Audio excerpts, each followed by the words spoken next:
What's good, guys? Fantasy Joe back here with some more fantasy football content today. We are talking DeAndre Swift and his fantasy profile, talking his 2021 fantasy football outlook. If you guys are new to the channel, make sure to hit that subscribe button if you want to dominate your leagues, take that championship this year. Make sure to hit that sub button down below.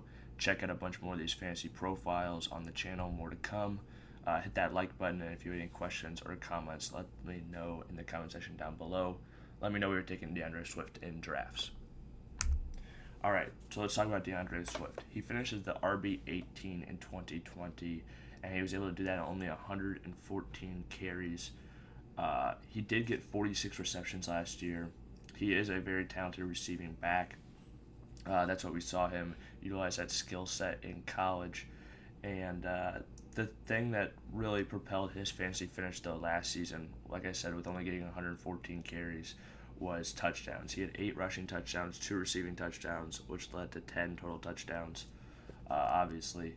But that's a ton of touchdowns for that amount of touches. He's extremely efficient touchdown-wise in the ground. And that's the one worry I do have about DeAndre Swift heading into the season. I don't know if he's going to be able to repeat those type of touchdown numbers on this poor Lions offense. I think he could have that many touchdowns, 10 touchdowns again, potentially. But I don't see him going up a ton. Sure, it's in the realm of possibility. Maybe he's just a freak football player. He is very good. He was a second-round pick last year and one of the best backs coming out of the draft when he did. He's a talented player, no doubt.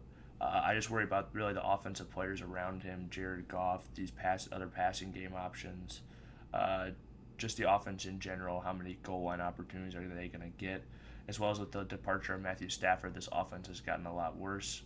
Kenny Galladay, Marvin Jones both left in free agency. That's obviously not going to help you very much. But that does mean that I think DeAndre Swift will be utilized a ton in the passing game, and especially if there are negative game scripts where they could be throwing the ball. But Jared Goff doesn't throw the ball as much, the running back, as Matthew Stafford has historically throughout their careers, so that worries me a bit. Although I think that just because of the game scripts in general and the other receiving options, he's going to get the ball regardless in the passing game.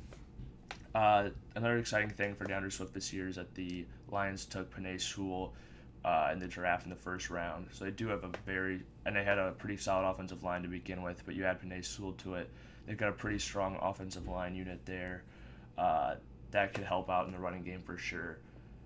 I don't like the addition of Jamal Williams in the free agency to the Lions just because he's a very capable runner. He's a capable third down back as well. And I think he'll steal some work from DeAndre Swift. But where DeAndre Swift is going, I think if you're getting him in the late third, early fourth, that range, he's kind of going mid-third right now, but if you can get him in that late third, I don't think there's a whole lot of risk on him just because I do think his involvement will go up this year. I don't know if he'll keep that same efficiency. We'll see. But that's in the realm of possibility, and if he gets the increase in volume like we think, I think he'll be just fine for fantasy in that draft range. So right now I've projected for 200 carries, 900-plus rushing yards, 55-plus receptions, 400-plus receiving yards, and 8 total touchdowns. If you guys have made it to this point in the video, please hit that like button, hit that subscribe button on the channel to stick around. And if you have any questions or comments, leave them in the comment section down below, and I'll respond as always. This is Fantasy Joe. See you guys.